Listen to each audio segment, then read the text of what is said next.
নমস্কার, আমি অশোক রায়, certified financial planner. তো এর আগে আমরা অনেকগুলো বিষয় নিয়ে ভিডিও শেয়ার করেছি। আজকে একটা অন্য ধরনের বিষয় নিয়ে আপনাদের সঙ্গে শেয়ার করব। সেটা কি, যে আমি অনেক মানুষকে দেখেছি ফাইন্যান্সের ব্যাপারে যখন তারা কোনো ইনভেস্ট করতে চান বা ডিসিশন নিতে চান, তখন মাথায় থাকে ইনস্ট্যান্ট রিকোয়ারমেন্ট। ধরুন, বোঝানোর জন্য আমি বলছি, কারণ ট্যাক্স সেভিংস লাগবে, ট্যাক্স বাঁচাতে হবে, তো তখন একটাই ভাবনা, ট্যাক্সটাকে যেখান থেকেও বাঁচাতে হবে। তো ওইটাকে প্ল্যানিং করে আর কি করা যায় সেটা ভাবতে রাজি থাকেন না অনেকে। আবার অনেকে ধরুন তার বাচ্চার এডুকেশনের প্রভিশন করতে চান, তো ওটাই ভাবনা একটাই। কিন্তু ফাইন্যান্স যে একটা অনেক কিছুকে নিয়ে একটা করা যায়, এই ভাবনাটা ভাবতে অনেকের খুব অসুবিধা হয় এবং ভাবালেও অনেকে ঠিক বুঝতে পারেন না। এই জায়গাগুলো হয়। আমি একজন প্রফেশনাল ফাইন্যান্সিয়াল অ্যাডভাইজার হিসেবে আজ আপনাদের ভীষণ গুরুত্বপূর্ণ একটা জরুরি বিষয় জানাবো। ধরুন, বোঝানোর জন্য বলছি, আপনি একটা গাড়ি, নিজের গাড়িতে বা একটা ভাড়া করা গাড়িতে ফুল ফ্যামিলিকে নিয়ে 5-6 ঘন্টার জার্নিতে কোথাও বেরিয়েছেন। কিন্তু ধরুন ওই গাড়িটার স্টেপনি যে টায়ারটা থাকে সেটা নেই। তাহলে কি আপনি খুব নিশ্চিন্তে এবং খুব আনন্দের সঙ্গে জার্নিটা করতে পারবেন? পারবেন না, কারণ আপনার মাথায় সবসময় খচখচ করবে যে যদি কিছু হয় মাঝ রাস্তায়, তাই না? ঠিক আছে, ওটা বাদ দিন। ধরুন আমি আরও খুব সিম্পল কথা বলছি, স্কুটার রয়েছে না, স্কুটার, যে স্কুটারের কোনো প্রাণ নেই সেই অর্থে সেরকম কি গুরুত্বপূর্ণ, কিন্তু তারও একটা স্টেপনি টায়ার দেওয়া আছে, কারণ যদি রাস্তায় কিছু হয়। তা আমার একটাই কথা বলার, আপনার এই যে ফাইন্যান্সিয়াল জার্নি, একটা লং জার্নি, তার মধ্যে কি ফাইন্যান্সিয়াল স্টেপনি কোনো ফান্ড রাখা আছে? আমি যে এই ছবিটা দেখাচ্ছি, ভেবে দেখুন, এই ফাইন্যান্সিয়াল যে টাইম লাইন জার্নিটা যেদিন শুরু করা হয়েছিল, স্টার্টিং পয়েন্ট, আর আজকে আপনি যেখানটায় রয়েছেন, এই যে পাস্ট টাইমটায়, এই পাস্ট টাইমটাতে যে যে ঘটনাগুলো ঘটেছে, একবার জাস্ট চোখ বুঝে বলবো মনে করতে। দেখুন, সব ঘটনাগুলো কি আগে থেকে আপনার প্ল্যানিং ছিল? জানতেন এইগুলো ঘটবে? না, কিন্তু অনেক ঘটনা আছে যেগুলো হঠাৎ করে সামনে এসে হাজির হয়েছে, এবং সেই ঘটনাগুলোকে মেকআপ করতে, ম্যানেজ করতে গেলে কি লেগেছে? অনেক কিছু লেগেছে, কিন্তু তার সঙ্গে সব থেকে যেটা লেগেছে সেটা হচ্ছে কি মানি, তাই না? ঠিক একইভাবে আজকে আপনি এখানে রয়েছেন, ফিউচার টাইম লাইনটা পর্যন্ত আপনি দেখুন, এইখানে আপনার হয়তো অনেক ঘটনা আপনি প্ল্যানও করতে পারছেন না, ভাবতে পারছেন না, এরকম অনেক ঘটনা ওই পাস্টের মতন ঘটবে। এবং একইভাবে ওই পাস্টের মতন ওই ঘটনাগুলোকে ম্যানেজ করতে গেলে বা ওই ঘটনাগুলোকে সলভ করতে গেলে যেটা দরকার হবে সেটা এন্ড পয়েন্ট মানি। এবার ভাবুন তো, এই মানে রিকোয়ারমেন্ট মানিটা কোত্থেকে আসবে যদি কন্টিনজেন্সি ফান্ড বা একটা এমার্জেন্সি ফান্ড না থাকে? যদি আপনার এরকম ধরনের কোন ফান্ড রেডি না থাকে, তাহলে আমি বলবো এর পরের ভিডিওর যে অংশটা আমি বলছি এটাকে খুব মনোযোগ দিয়ে দেখুন।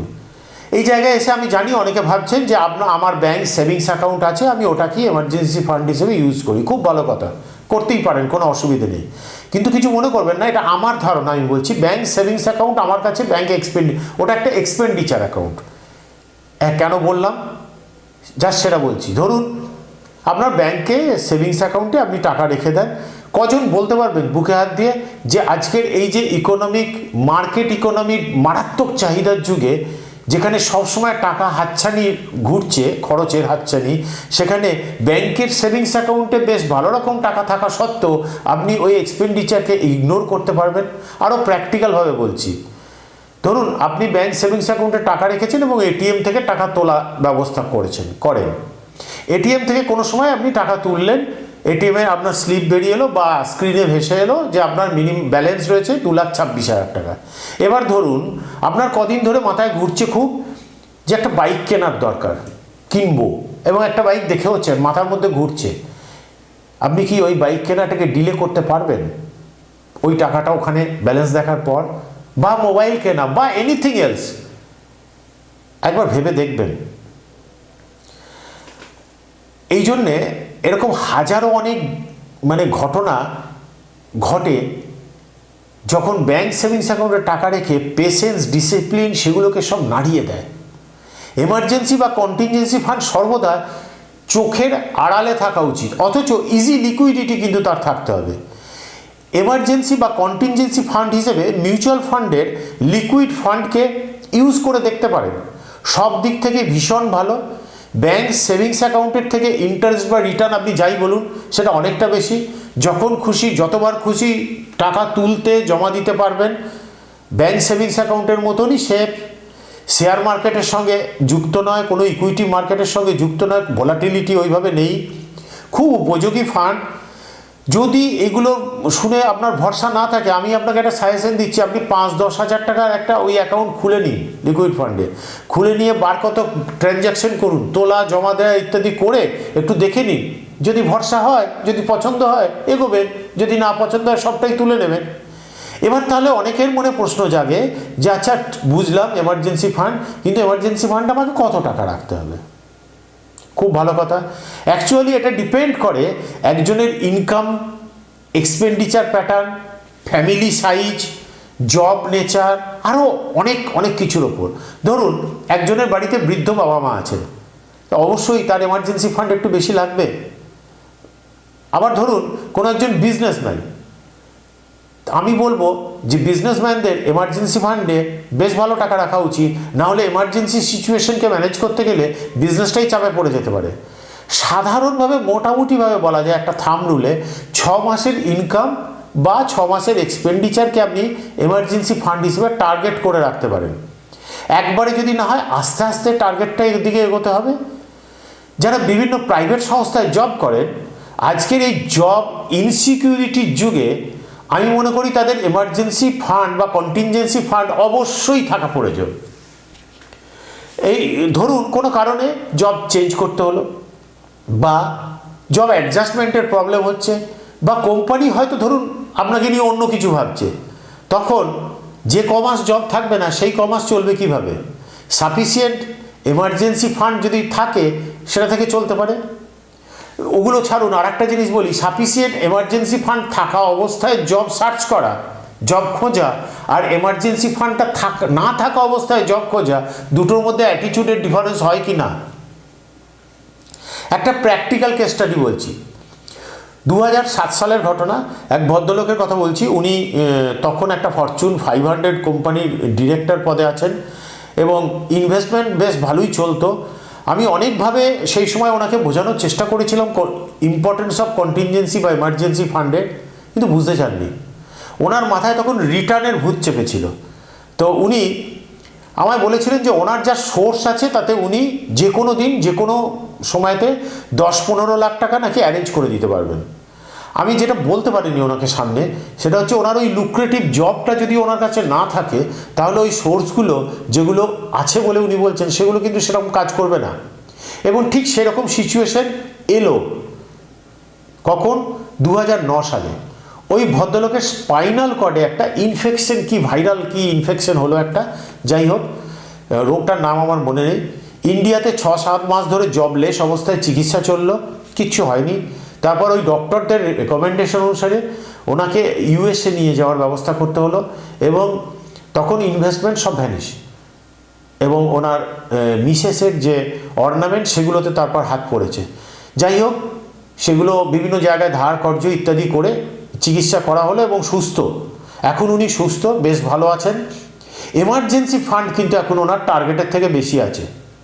তো হয় কি, বহু ব্যক্তিই হয় আমাদের যে আমরা কেউ জল তেষ্টা পেলে কুয়ো খুঁড়ি, কেউ আগে খুঁড়ে রেখে দিই।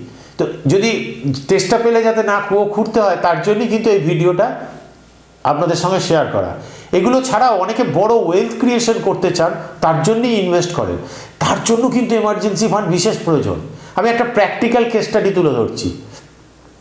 এক ভদ্রলোক তার রিটায়ারমেন্ট প্রভিশনের জন্য, রিটায়ারমেন্টের ফান্ড ক্রিয়েটের জন্য উনি 15,000 টাকা করে 20 বছরের টেনিওরে এসআইপি মাসে মাসে জমার ব্যবস্থা করেছিলেন। টার্গেট ছিল ওনার 1.5 কোটি টাকার একটা কর্পাস বানানোর। খুব ভালো কথা। আমি ওনাকে বলেছিলাম কিন্তু যে পাশাপাশি একটা এমার্জেন্সি ফান্ড ক্রিয়েট করা, কিন্তু উনি মানেননি। কারণ এই যে বাকি লাইফটাতে যে ভুলভালগুলো করা হয়েছে, এখন তো তারা আছে না, যা কিছু করতে হবে তাড়াতাড়ি করতে হবে, তো আলটিমেট উনি মানেননি। বছর 6 পর যখন ওনার রিটায়ারমেন্ট ফান্ডটার ভ্যালু প্রায় 16 লাখ টাকার মতন কাছাকাছি, তখন ওনার সামনে একটা এমার্জেন্সি সিচুয়েশন এসে দাঁড়ায়।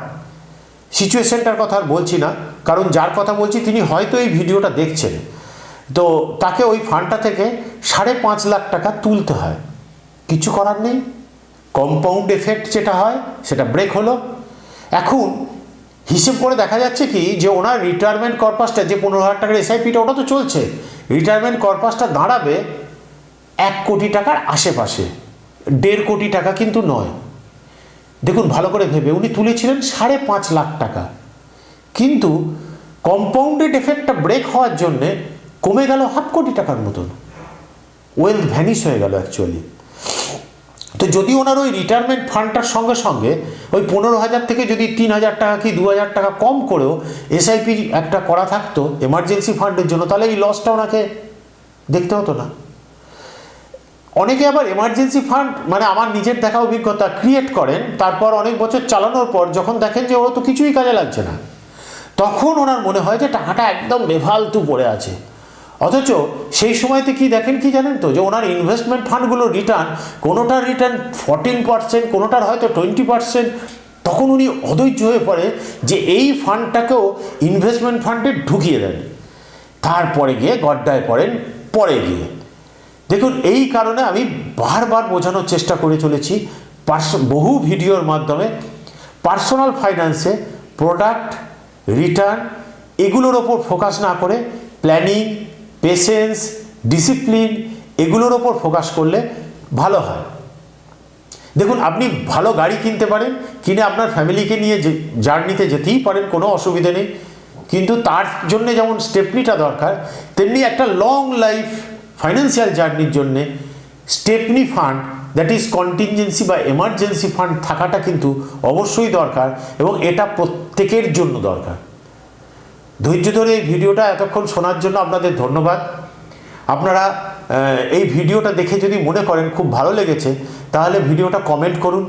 এই যে কন্টিনজেন্সি ফান্ডের কনসেপ্ট অনেকে কিন্তু জানেন না, আপনি জানলেন, আপনি আরও মানুষকে জানার সুযোগ করে দিন। এই ভিডিওটাকে প্রচুর মানুষের মধ্যে শেয়ার করুন, প্রত্যেকে হ্যাপি ফাইন্যান্সিয়াল জার্নি লিড করুন, তাতে আমার আপনার তো কোনো অসুবিধা নেই। প্রচুর মানুষকে শেয়ার করুন। ধন্যবাদ, নমস্কার।